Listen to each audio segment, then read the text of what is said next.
There's Lucian, who's getting an awful lot of expected bans on the red side. Even though he got nerfed with the W, it was just, I mean, people can still max the Q. It's still a great ability. But it has freed up a lot of the bans where Urgot isn't a must ban. Aatrox is now very questionable. Cassiopeia has even dropped off a lot of people's lists, but still finds some bans in North America.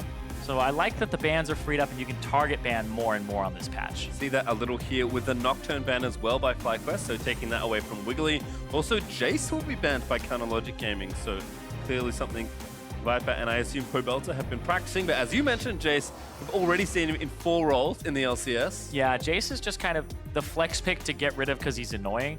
Because he can be played in 4 roles and it allows people a lot of flexibility on blue or red side to kind of hide things. And get a favorable matchup for him. It feels like they're just getting him away so they don't have to think about that. He's one of the most banned champions across the world now because of that. Also Thresh banned away from Biofrost by FlyQuest, so we'll see how the rest of this all happens. Silas getting banned away by CLG is becoming increasingly popular as a red side ban, given the strength and flexibility of that champion. Yep, he's very, very present in the mid lane globally. Not as much top lane, but he does have the flexibility, which is what you're talking about. Well, stealing away the Ezreal here for FlyQuest, so that's why they took away the Thresh. We've seen a lot of Tahm Kench as well from Biofrost, and of course, we've talked at length about Darshan Sire, but CLG do want to short in their bot lane ASAP. They'll take Sivir and Braum. Yep, you want to take the Braum away so it's not Ezreal Braum, this really dominant early game and kind of late game bot lane. Because Ezreal's supposed to be meh at the early parts as he gets tier stacking, but the Braum enables him to go ahead and just have engages that he wants to. Now, CLG have a good core to build bruisers around and start going for even a tankier composition too. So melees fit into this comp for CLG really well with the Braum and the Sivir speeding people up. There is Alistar there. Looks like the Bard Flash was just poking some fun at Biofrost, who's a very good Bard, but unfortunately I don't think we'll see that champion for quite a while. And one more pick to come now for FlyQuest here. We'll see what direction they want to go. Do they want to pick a flex pick to try and get their solo lanes moving? Do they just take a jungler here for Santorin? Lots of options here. Whoa! Riven will get picked up. Okay, that's a really early Riven here. He has no idea what he's going to play it into, but he's just saying, Darshan, you can play anything into me, and I'll be fine playing into that. That is actually insane. It could be a flex pick too. I'll have to find the tweet, but at one point, Viper, when he was playing in Academy, did tweet that you can play Riven into anything, was effectively the tweet that he made out. So he's clearly very well-versed and very confident. Riven also gained even more win rate when Conqueror got changed, so he's clearly happy with these changes, despite the hotfix coming in and reducing the power of that somewhat. There won't be a top lane pick either here for CLG as they give Sejuani over to Wiggily, so it's kind of the gauntlet being thrown down, I feel like. Viper, I mean, he's one of the newest players to the league, playing one of the oldest as far as experience goes, and he's saying, yeah, Darshan, what you got? Because if it's Sion, I don't care. Yeah, I mean, Sion got nerfed previously, and the last time these two teams played each other, though, that was the 11k HP Sion was the FlyQuest versus CLG. FlyQuest got ahead early. CLG crawled their way back in because FlyQuest weren't proactive, and so we'll see what CLG drafts here in the top lane. Now, I think they will still leave that for later in the draft. Actually, I take it back. I think that they'll pick their top laner next, and then they'll pick their mid laner because they want something for PoE. Because I was like, it's PowerOfEvil in the mid lane. He's going to want that favorable matchup. Doesn't matter if the Riven gets flexed to jungle, because I saw that in the LCK, and it was actually rather good at team fighting and having mobility. That's the thing that people don't remember about Riven is she has effectively 2 sources of crowd control that are AoE for a big team fight. So she is actually a really good team fighter. Yep, kind of the burden of execution is the tough part on Riven, but certainly we know Viper has gotten that down, as J4 will be the ban there for CLG, which also does target top and jungle. I think more jungle given what we've seen so far. There's Poppy also banned, so continuing to add to the narrative alongside Renekton that this will be Viper's Riven in the top lane. And these are 2 counters to it. The Renekton will kind of destroy it in the early game, can use Conqueror himself, and then Poppy is very annoying for the Riven to play against because you can block the 3rd Q, you can block the E dash, which is a big part of a lot of the cancels and combos, and it's quite favorable, I would say, into the Riven. Sure, you don't stomp it, but you really stuff it. It's honestly miserable if you fall behind. Poppy is just very frustrating champion to deal with. So is Zoe, so that will be the pick up there for CLG. They are actually giving Darshan last pick, though. I'm actually shocked at that. So they're saying, let's just not risk it. Zoe's a good enough blind pick into anything right now that they'll deal with it, especially with the LeBlanc taken away. And looks like it'll stay safe here, perhaps, in the mid lane, as Orianna is the hover. Orianna, Syndra are like the only two that I would really say you might want to pick into it, and you already have the Alistar to combo with it, and it gives you more team fighting presence too. You can go ahead and throw the ball on the Riven if you wanted to. Well, let's see what the last pick is here, because between Viper and Santorin, FlyQuest do need to finish off this draft.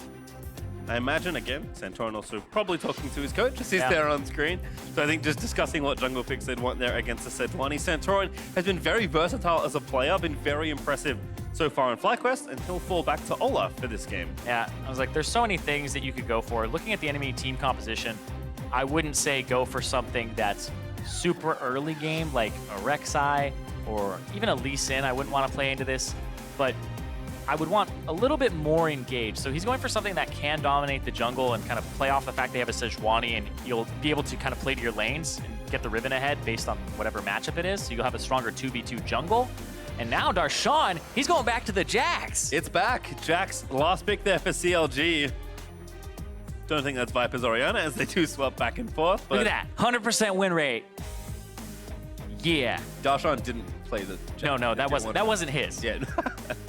But it's definitely a champion that I remember him for back in the Dignitas days. You go all the way back, you're like, oh yeah, Zion Spartan, you're just going to slam turrets with that and have split pushing back doors. And Spear of Sojin is fantastic on him, and it fits right into his build. A lot of Rivens will still go for Death's Dance and Black Cleaver, and Jax just wants Trinity Force into Spear of Sojin.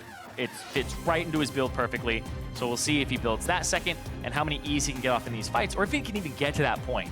And there's certainly a difference here for Darshan. We've, again, seen a lot of success with really solid bot lanes there for CLG, with PowerOfEvil on basically whatever pick he feels like that he can succeed on, and Darshan on something really stable where they can team fight in the late game. So Jax is a departure from that sort of style. You are kind of throwing the gauntlet back at Viper, I feel like, after this blind pick Riven, but certainly a potentially volatile top lane matchup, because I think if either of these champions take over, they'll have a huge impact on the result of the game. Yeah, and that's why I'm watching the junglers again. Whenever it's top laners, it's like, all right, it's not an island. Everybody thinks it's an island, but when you look at the 2v2, I think both of them are actually quite potent.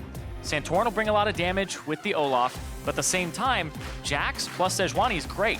You jump on him with Q, smack him with the W resets, you stack that stun real fast.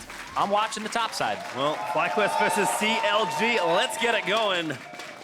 CLG still looking to scrounge up some wins. In fact, both these teams would much rather start 1-0 than finish 0-2, which of course was the fate of their last weekends. And it's so funny because FlyQuest, they were in contention for top spots for a bit. Everybody's like, man, maybe they are like a top 4, top 3 team. And then they started having this slip with the 0-2 weekend last week.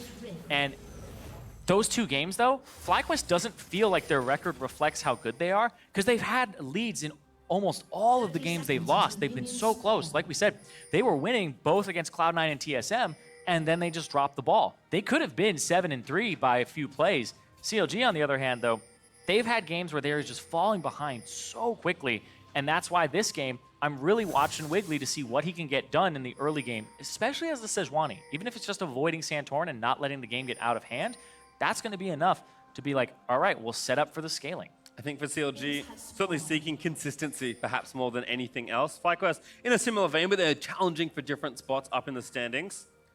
Well, they should have been. Right now, it's 1 win apart. CLG wins this, they're tied with FlyQuest. And that's the thing, right? What do you have to do to be a top team? Beat other top teams is one, but not lose to teams below you is the other part of the equation. Well, the other thing, too, is it would be really scary for FlyQuest because they lost last time. CLG would have 2-0 head-to-head, so if they tied each other in the standings later, CLG would just be automatic higher, right? Well, 1 game here. Leash on the red there by JayJ and Turtle. Santorin will finish off that buff. Curious to see where Olaf goes. He is one of the more unique junglers as far as pathing choices you can make, but no matter what choices he makes, it will blitz through the jungle more than likely. You can see him just mashing down the Raptor camp. That's so quickly. Yep. And he just moves on to the next one. Not going to go for a Scuttle Crab on the bot side. Wants to go top side because that's the side that has the really volatile matchup like you were talking about, Pastry, with the Jax and Riven. So run up there, get that Scuttle Crab. You see Wiggily on the bottom side. Maybe potentially even you start doing stuff like getting his Krugs or anything like that. You kind of want your blue, though, before you do that. Also, this is the new updated animation, Olaf, so ooh, pretty colors. Looks so shiny. I was wondering why the axe was sparkling on the ground. Yeah, also new animation Riven, too. Oh, that's true. I actually meant to ask Viper if that makes a difference, because he's played so many Riven games with those old animations that, and Riven is so precise. Look at that he's actually very used to those, as Wiggily will catch Santorin at the Raptor camp and deny any sort of steal, but Santorin will just fall back to his other side of the jungle. Man, I don't think you could ever lose your axe if it has that gigantic, just graggy ice thing on it. On the that's ground. on you for sure. Yeah. Sometimes you do lose it in a team fight. You're like, where's that thing? Right there. That's actually a big upgrade in terms of seeing where it is. Also means people can avoid it a little better when it's on the ground. Try to lead you away from it. Pushing lanes for CLG by the looks of things, at least early on. Stixxay and Biofrost down here are getting the wave shoved in. Zoe doing the same there for PoE. And Darshan has already taken early back. Yeah. In Battle Conqueror, it is time for double Doran's Blade. Yeah, it's just trying to make sure he doesn't get destroyed early game. And you're playing against a Riven one trick. Now, one tricks, they have such intimate knowledge of matchups. And now for Darshan, it's how many Rivens has he played Jax against? And what is kind of the points in the matchup where you can flip it or you get stronger than her? When do you really have to press that advantage? Because you know Viper is going to know that better, regardless of how many Jax games Darshan has played. Viper would definitely have more knowledge of that. It's just, is it enough on Darshan's side? And also, I mean, does he have a jungler to help him out? That's another thing. Right now he has Wiggily, who is snuck into that brush there. He's going to sneak into the next one, and Viper... You don't see the blue line. Yeah. Yeah, we see it, but you don't see it. I actually tested it once where I was like, if I'm ganking my top laner, am I trolling him? No, you don't see it as the enemy team. Viper, though, with some good sense, is at least playing away and trying to find Wiggily, but and now he's so far forward. He does land the first stun. He's going to try and flip away to safety. Ooh. There's the stun follow-up. There's the follow-up stun by Wiggily, and that'll be first blood over to Darshan. That was perfectly done. Darshan flashes, knowing he's going to flash that way, reads it, and the same thing happens for Wiggily. The double stun to pick that one up, and the first blood to that top lane. That's exactly what CLG needed. Viper was trying to play safe, but not safe enough. Yeah, he even gets the stun here at the start. One stack, the flash follow. Even though he used the third Q, it doesn't knock Darshan up or back, and it still gets stunned by, followed by Wiggly's stun. That was just flawless execution there on the follow with the flash. Certainly was, and with plays like those, make sure you tweet your big plays to us at LOL Esports using the hashtag LCS Big Plays. Whatever your favorites were, get them out there on the internet, and I'll look at them. Yeah, I can't tell you how many times I have seen a Jax flash after people with Counter-Strike up, and then they miss it. Like, they flash after, and they just swing at nothing. It happens all the time, but PowerOfEvil gonna get some damage on Pobelter, has a heal. Is this the follow? No. There's an exhaust there on the ground. He wants it, but a portal jump right now. Walks through the distance, but likely worth it. You can see Pobelter already gone back with 2 Doran's rings, actually. But as you said, Battle Crab is underway once more. Santorin trying to juke around. He finds the angle. Suck it in. But now the Ignite is down and Wiggly's back at it again. PowerOfEvil flashing forward, flashing again. Goodbye, Santorin.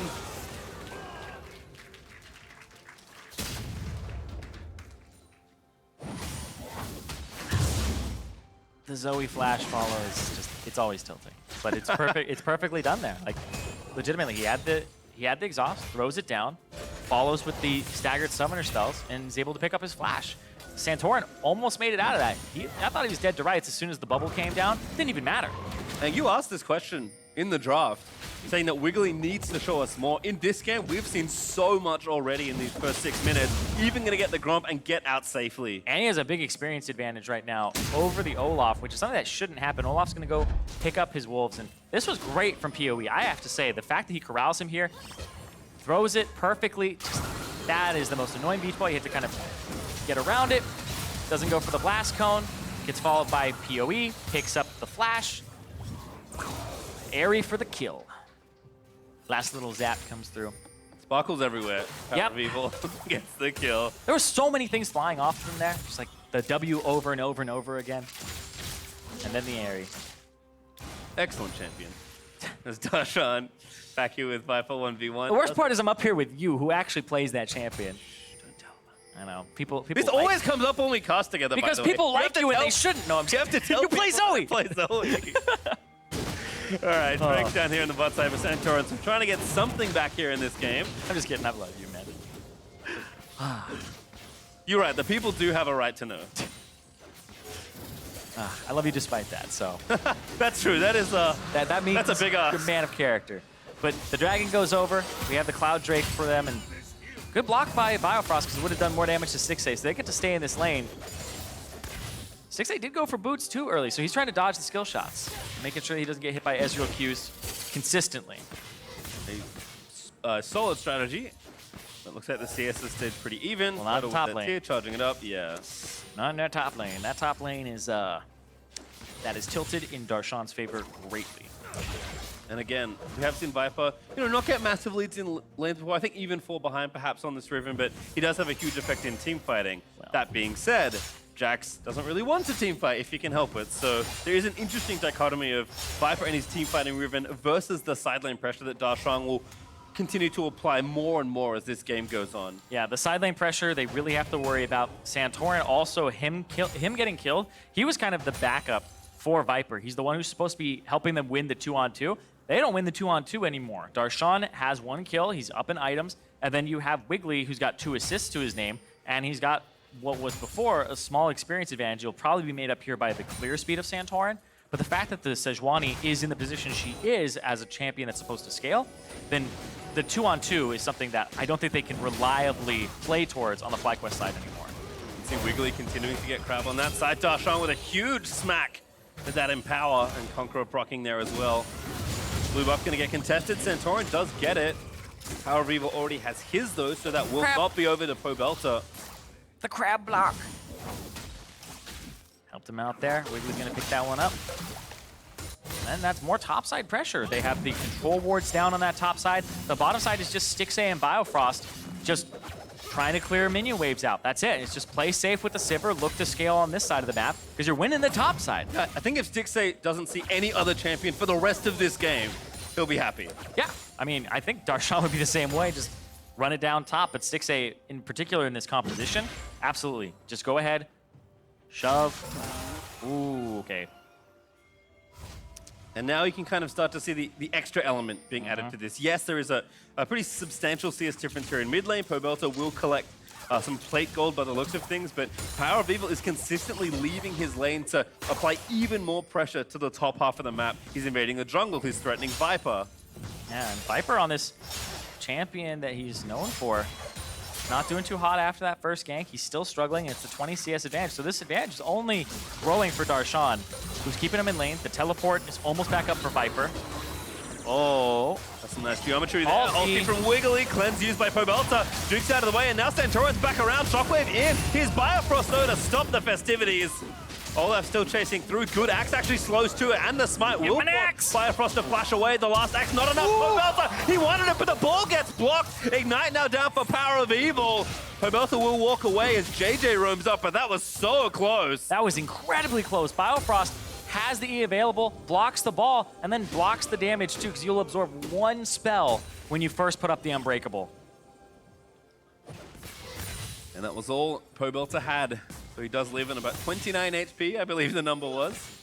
WildTurtle farming away as everyone has left his lane, which feels pleasant. So Viper still feeling that pressure. Darshan building that lead, starting to hit the turret and get some of its plates. Viper is doing what he can to keep that from happening too much more. But Darshan, with all this vision, all this pressure that CLG are applying, that's why he's able to play so far forward against this turret, because oh boy, if someone tries to answer, CLG will be there first. So I checked the gold. Everybody's got like 2,000 gold in the top lane. So they're little baby top laners right now. If everybody runs in there with items like a jungler ganks or a mid laner, you're going to be blowing these guys up very quickly because they have so much gold to spend. And if you're looking at like even the Zoe, who's got 1,300, you're looking at Pobelter coming up, you're ganking a guy with 2 longswords and a Doran's shield. So right now, the top laners, they're trying to back or find the window to back. Darshan doesn't have his TP yet, so he keeps forcing Viper to not back and TP in, kind of keep him in lane. And I'm waiting for the junglers to come top, but they can't right now because Mountain Drake's on the table. This is where you're juggling so many jobs. I feel like the plate greed is what's keeping the top laners in the conversation, because Darshan is like, I can see those 3 plates. I can take those 3 plates. I have 2 minutes. Wiggly's going to start the Rift Herald for me. CLG deciding to, again, continue playing to this half of the map. Darshan is just, yeah, you said it, unrelenting. Will push as many minions as he can in towards your turret, and Viper He just wants to get some gold, man. Or spend his gold, I guess you should say. Yeah, as soon as he comes back with some item, because Riven without CDR is a very different champion than Riven with CDR. So as soon as he starts getting, even Caulfield's Warhammers going, he'll feel so much better in this matchup. But pressure will not stop as Wiggily is instantly to the top lane and channeling the Rift Herald.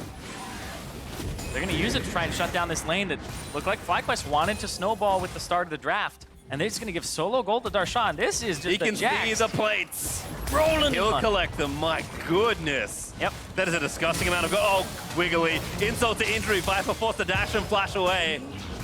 That's probably going to give Shelly yet another charge. The Drake does go over to FlyQuest, but the story is tilted heavily in CLG's favor here in top lane. That Rift Herald gave Darshan 930 gold.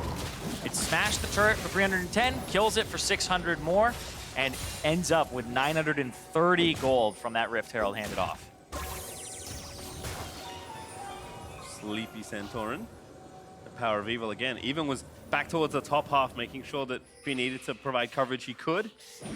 So from Phase to Trinity Force, immediately. Not bad. Yeah, it's a 2.4k gold. Oh, and the BF sword, you know. Spear Sojourn's next, right? So Spear Sojourn, you usually buy it on other champions when you're snowballing. It's mandatory on Jax to just have these amazing fights later in the game. But he's up 2.4k gold. Yeah, it helps that he's also snowballing in this game. You can see for Viper, just the Warhammer still has more gold to get, does decide on a BF sword and a Kindle gem, but like building on a budget here for this Riven. I feel like snowballing is like, it's a term where it's got semantic satiation for me, where it doesn't mean like, it's not as impactful anymore because people use it all the time. He's not snowballing top lane, he's avalanching top lane right now. He has 150% of the gold that Viper does. That's a big snowball. It's a or I guess a lot of snowballs all collected together, ruining a mountainside. Something like that. We'll get there. As you can see the turret plate difference, basically all belonging to Darshan. With maybe a few here and there. In fact, that is, because he took that whole turret before 14 minutes, so all the plates belong to Darshan, all the item leads belong to Darshan, experience lead probably belongs to him as well, and whatever side lane he chooses is his. He is still back towards the top half, and Viper has a big hole to try and climb out of. Look at that. It's 2.4k gold. It's just an insane lead. He's at 7,000 when he's at 4,500. And, you know, it's not like CLG are dramatically losing other parts of the map as well. Yes, there are 2 Drakes for FlyQuest, which cannot be ignored.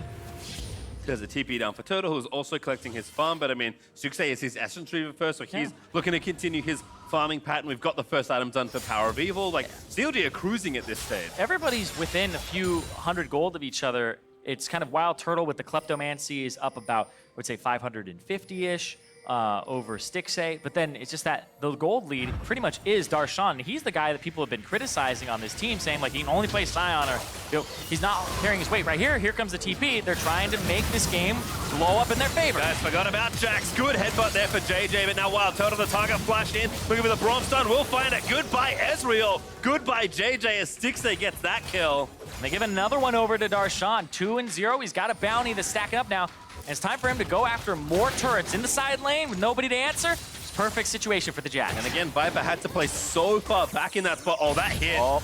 Good cleanse by Pobelter. Yeah, you have to bring that against the Zoe or else you're just going to get blown up. And especially with a Zoe that has a Sejuani alongside it too. Well, Darshan, though, going to get those turrets. A sound as satisfying as it was all those seasons ago when he was winning on this champion inside lanes on this team.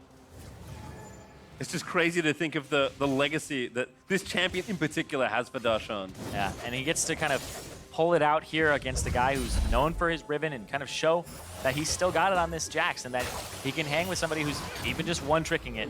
The great TP to make sure that he's able to join this fight, and then Darshan, the flash to follow WildTurtle after he had gotten headbutted over the wall. It was a long way that he traveled from JayJ's headbutt.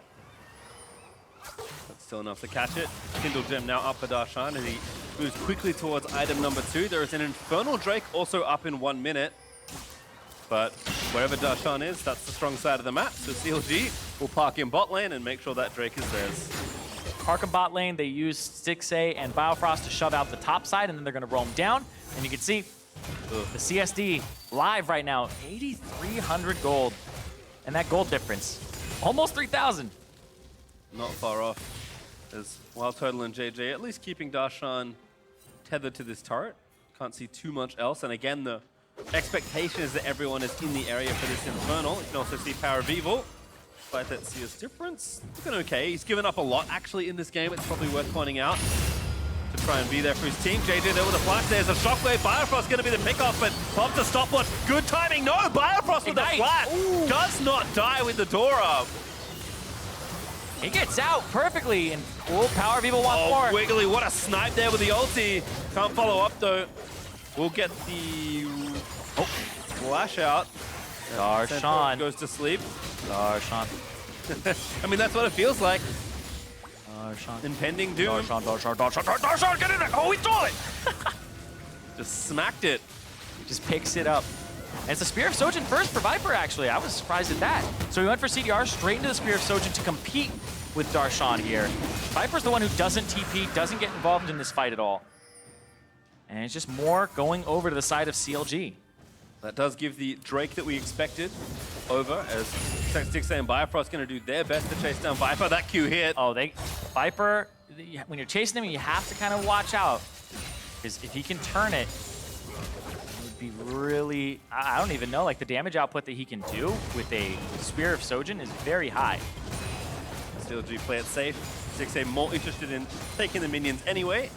Darshan has promoted himself to FlyQuest jungler also. He takes down the Krugs. Yeah, that's always the feels bad man as the enemy jungler, because now it's no longer yours at all. He just starts picking it up. Maybe he'll tax his own jungle too, but the top laner gets ahead so quickly. And this is reminding me of those days where top laners, you know, they're still the earliest level 18 on average in every game, because they're by themselves getting solo experience. They start taking camps. And this is a snowball that they have to try and stop. You have to send people to it, and as the Baron comes up, you can't leave that side of the map unoccupied. And Darshan has officially hit Spear of Sojin. Yeah, he's at that 2-item spike. This is a massive spike here. Still 3,000 gold up for him, so he is just doing work to get himself further and further in the lead. For FlyQuest, I have to see what they can pull out here. They've got the Ezreal. They've got, I mean, perfectly good team fighting here. We've seen Viper's Riven, even in more dire situations, look good in the 5v5, but we keep saying it, it just doesn't feel like CLG are going to give them anything, any sort of fair team fight. Yeah, and you keep talking about this team fight that FlyQuest want, and it can go their way. They have JayJ on the Alistar, they can get some poke and tons of damage from the Ezreal later, and then if they can get a good cow ball combo, because that last one only hit a single person. It looked like it was going to hit more with the Pulverize and the Orianna ultimate, but it just wasn't there. If it hit more people, then that team fight might look different for FlyQuest. They still need to fish for those opportunities, and that's really what could get them into the game, because Darshan doesn't have teleport for a little bit longer, but also you really want to avoid this Jax. You want to have a team fight that's swift without him being involved. And the other end of it is what we've seen from Darshan all throughout his history.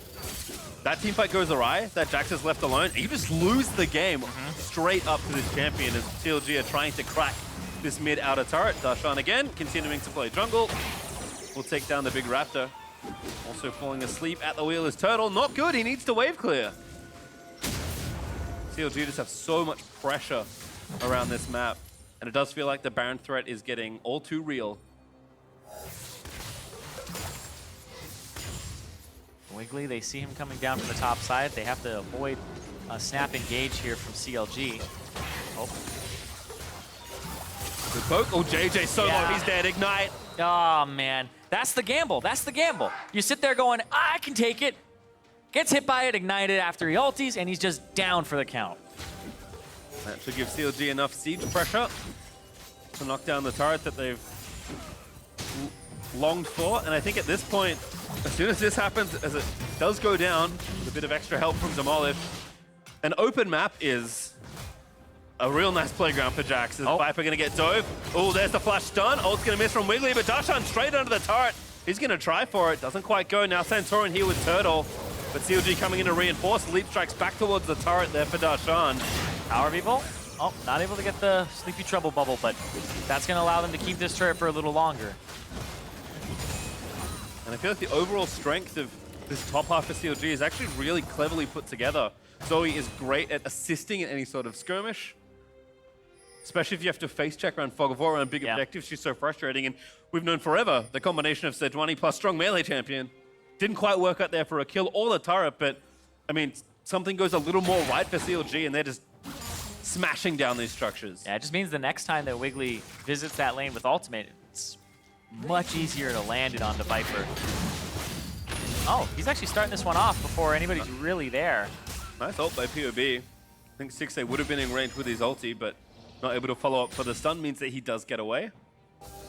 Also had cleanse, so perhaps all right, but Pobelter certainly playing it safe. Yeah, using the lower cooldown, but that gives an opportunity for CLG to push in, not have to fear a team fight breaking out with the Orianna ultimate, but it'll be back up shortly as the wave clear just continues on both sides. Also another Mountain Drake on the way here. Darshan would love to add that one to his collection. Oh yeah, it would help him just smack those turrets down very quickly. It's pre-mitigation, true damage. And then go towards that Baron, it would really help out. So it helps them with the fact that they want this Zoe to siege on Baron, and then it also helps them in the split push too. So this is an absolute like must-have Drake here. Uh-oh. Santorin's already shrunk. He's not fit enough this time. Okay. Goes to sleep, pops the Ragnarok, and that's going to be Drake to CLG. And it was just right in that choke point, perfectly just laid down there. That's one of the things that Zoe's, you can tell when somebody's really played Zoe a ton is when they don't try to just hit you with it, they try to just cut off your path with it. And it goes a certain amount of distance based on, it goes a certain amount of distance outside of walls. So you have to push yourself to be a certain distance away from the wall. You can't just hug it directly or it might keep going through. So you have to step back like 200 units, throw it there for certain walls, step back like 300 and throw it on a different wall. So it's actually very precise. Years of Ziggs play for PowerOfEvil have prepared him to bubble choke the CLG. Continue to ride their advantage. It's growing up to about 5k now. I mean, we haven't talked much about the dual lane either, but for completeness sake, Stixxay does have 2 items and is farming in towards that Infinity Edge relatively swiftly, but it really just has been the Jack show here for Darshan and the rest of CLG with a wonderful supporting performance by Wiggily. It's funny because Darshan, he might have just been the key to victory versus FlyQuest in both their games. Last time it was him getting 11k HP on the Scion, scaling up. And this time it might just be the fact that he's on this Jax that got the early kill and shut down that risky Riven pick. And I am still looking for that way for FlyQuest to tip the game back over. You always think about something like Baron, blue buff, steal over to PowerOfEvil, Shockwave connects, hits Wiggily, but he's tanky enough to shrug it off. Yeah, they don't really have the damage for it yet. They're waiting for WildTurtle, who's going to have to scale a lot here. So you're looking at completing the Seraph's Embrace, getting another item on top of that. Darshan, it's not very nice what you're doing to Viper! Killing sprees, he takes down the turret and the top laner. There's a difference between trying to be nice and trying to win. Nothing personal, but he's got to go for that W to even up the standings. And we've seen this from Jax. It just hits a point where you smack the turret and ignore the enemy champion. If the enemy champion tries to do something, you kill them along with the turret. Yeah. Full Jax mode at this point as Biofrost tries to find the pick onto Pobelter. Who has no mana. Pobelter doesn't have anything in the tank left, so he's just been wave clearing over and over again, and that's where they find the moment to just push him in. Now somebody has to go deal with Darshan, and Pobelter has to back for mana. This is going to be just pushes in all 3 lanes here for CLG. And Darshan has so much solo pressure that the vision for CLG looks good around the Baron, so he's going to leap away to a ward. Predator Olaf is chasing him down with some backup by the Cloud Drake, but CLG just swoop into mid and take down another turret. Stixxay also pressuring in that top lane as well. Every single lane is under fire here by CLG. FlyQuest are running out of time. But Jax will just keep scaling, and he's got that spear ready to go. When he gets the Sterix as the next item, it just becomes almost unstoppable because he'll get that extra tenacity, and he'll have pretty much 2 dodges when he uses his spear. And right here, goes after the turret first. He has the Mountain Drake. He'll finish the turret before he turns on the Viper. He's like, all right, got the E up, pops the ulti, goes for it. And he'll have the E up again here for a second stun and just finishes him off. The spear does so much work in these fights to reset those low cooldowns. Yeah, all the mobility in the world cannot save you from a point-and-click ability. I mean, Darshan just out-fighting Viper in every essence and actually adding a frozen mouth. So he has abandoned his team. He said, team, go have fun. I will go win the game. It's not about, you know, there's not much CC for him to really have to worry about tenacity for when you look at the other team. This makes a lot more sense. Once he starts hitting Viper, he's not going to stop hitting him. Gets more of his passive stacks, gets himself cycling that W faster. This is actually really great as a pickup. And you look on the other side, Viper just now completes his Death's Dance. So a full item advantage here for Darshan, who also buys an Elixir. Now, if they can find a way to kill Darshan, he is worth a ton of gold from that bounty. He is most of the strategy for CLG right now, and he is absolutely the largest point of power. So again, it is tough for FlyQuest, very tough to do things in this situation, but if they find a way either on the top side, finding some kind of 4v4, or against Darshan, it doesn't take that much for FlyQuest to catch up in this game. Yeah, and it looks like they just went for another skirmish there. Darshan pops his ultimate, trying to make something happen. He's waiting for that moment where he can actually get in there. I don't feel like they're going to try to play towards him, though, because they don't need to. He's so strong, he's paralyzing the rest of the map, and CLG are freely roaming across the Rift, taking the Baron, where FlyQuest have no vision. Santorin is around the area. He might try and find a steal. PowerOfEvil also just going to not miss the shockwave. Baron is low. It does go down. There's Biofrost again going through. Darshan is destroying everyone as PowerOfEvil collects the first kill. Next bubble lands. CLG moving forward, going to try and finish off the game. There's a double kill for PowerOfEvil. He's going to try and put it on his back as Stixxay grabs the third. There's four. The ace inevitable as Darshan looks to leap towards Santorin. Good chilling smite to keep himself alive, but that is the only good news for FlyQuest. Yep, he just gets to stay alive, but that is 4 dead in CLG. They're going to start pushing this down. They had the Baron. They had the team comp that allowed them to push all sides of the map, and Darshan getting fed, man, that just started the snowball from almost minute 5. One Jax is all they needed as CLG look to knock down the Nexus turret and add a win to their resume for this weekend. You will never forget my name again as Darshan carries CLG to victory.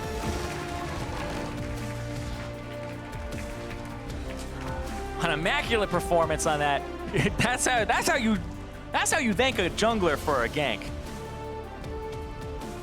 I mean, absolutely. Wiggily, excellent job. I think rewriting a lot of the mistakes that he had made in the last weekend for CLG.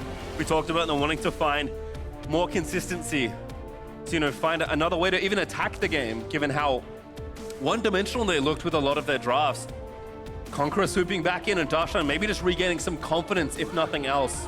Yeah. Might be the answer for CLG. It allows them to kind of diversify. People were saying, all right, CLG have found this formula. Tank top for Darshan. PowerOfEvil on a carry that can scale. Stixxay will, you know, bring up the rear and have some extra damage while Biofrost protects.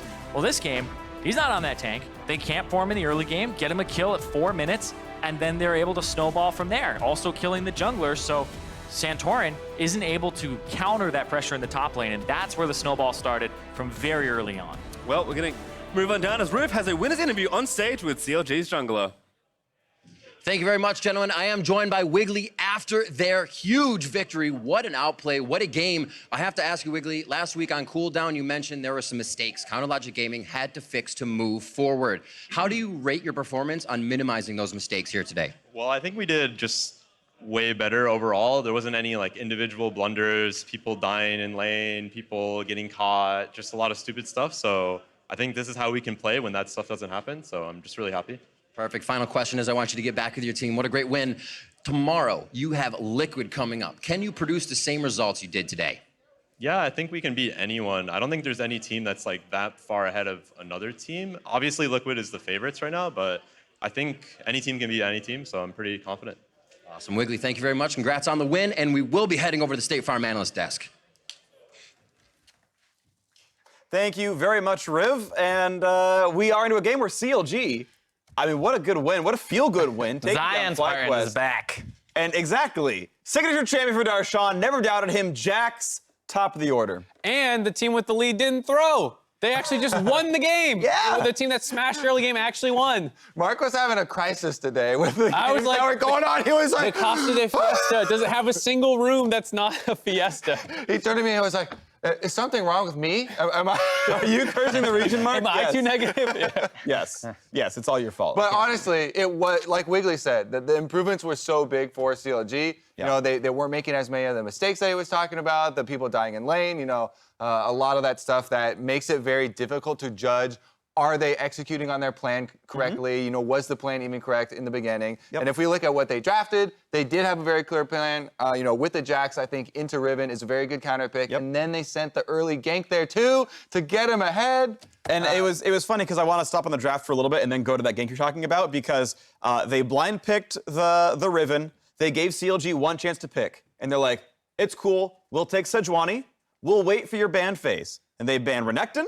Okay, sure, good 1v1. And they ban Poppy, saying Darshan's gonna play defensive tank, turn on the W, hide in her turret, he's gonna be tank-only player. And he goes, nope, we're bringing out the Jax, 1v1 me, bro. They get that gank off. Now it's time for the replay. Wiggily shows up and puts the smack down. I mean, it's exciting. And this is a textbook gank, right? You sit in that middle brush while you wait for the lane to push back. Right. Santorin should probably be here.